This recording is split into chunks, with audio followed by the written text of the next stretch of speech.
Our top story of the day remains the violent face-off at the India-China border on Monday. The Indian Army announced last night that 20 Indian soldiers were killed in action as a result of the physical skirmish with Chinese troops.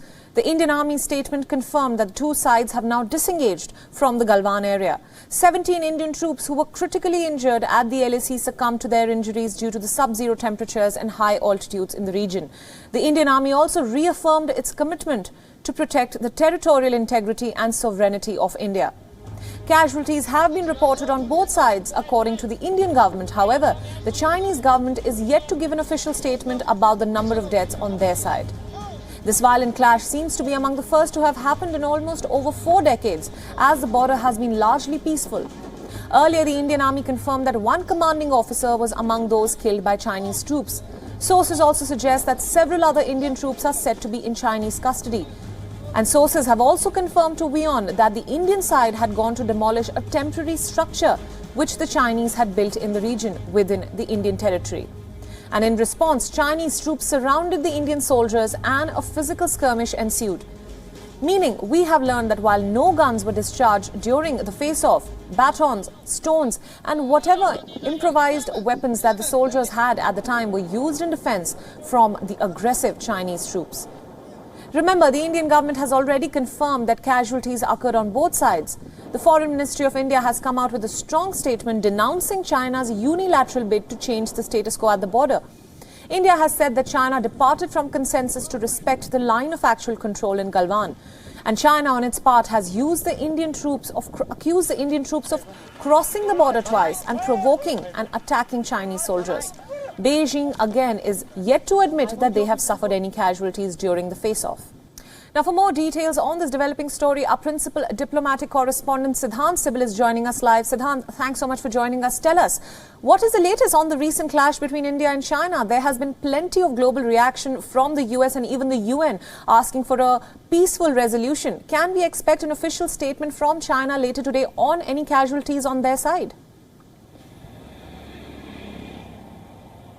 Well, when it comes to casualty number from China, so far they haven't declared, and it doesn't seem that China is perhaps in a position or perhaps keen to give the number of casualties on its side of the LAC. But the situation remains grim a day after the violent skirmish that took place between the Indian and the Chinese forces at the LAC, in which 20 Indian soldiers have lost their lives. The newspapers here in Delhi are full of the stories, the top headlines, dominating headlines here, given the fact that this development comes at a time of COVID crisis and comes 4 decades after such kind of incident was first reported. But if you look at how it's going to change the geopolitics, it's going to majorly impact the India-China relationship. We know that both sides have been concertedly trying to make sure that there can be some semblance of the relationship, given the fact that after Doklam crisis, there were 2 major informal summits. First at the Wuhan informal summit,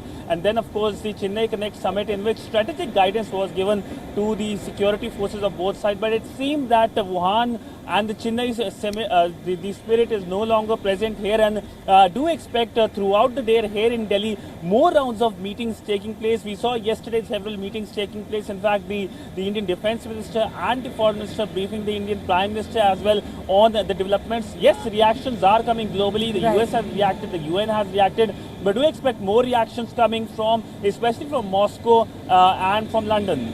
Right. Now, let's discuss a little bit about the fallout of this violent clash. We know that there is now a huge sentiment in India to boycott all Chinese goods, which can get further exaggerated after this recent clash. So what really lies ahead? Well, it is for sure that when it comes to India's large market, China perhaps will be not getting that much of traction. Also, if you look at the regulatory action as well, do expect regulatory actions by the Indian government to also increase. We know the Chinese are very keen to be part of India's 5G program, but it doesn't look like now that China is going to get any finger in that pie, because it was very keen on that. But if you look at geopolitics, do expect after this major violent face-off, India going closer to like-minded countries and democracies such as Australia, US, Japan, and also expect the Quad, which is a grouping of US, India, Japan and Australia, to further militarize itself, given the fact that Chinese have been increasingly combative. And it's just not with India that China has been combative. In last few months, the reports have come that when it comes to Japan, it comes to Taiwan, it comes to Vietnam, Indonesia and even Malaysia, there have been either skirmishes or diplomatic standoff between China and these countries. So it looks like the world is heading towards China and the rest. Right. Now, my final question, as you rightfully pointed out, that China has been extremely aggressive and combative. But the Indian government has also made it clear that there will be no compromise on its territorial integrity. So what can we expect to happen between the two countries in the coming days? Well, while the Indian government and of course the Chinese government both have reiterated their stand when it comes to territorial integrity and sovereignty, both sides, it looks like, are keen for dialogue also. We know that when the MEA's release yesterday came, it was a specific mention that only through dialogue that current standoff can be eased out. But it doesn't look like that the Chinese are keen for any kind of disengagement, and do expect a more belligerent China in coming days and months.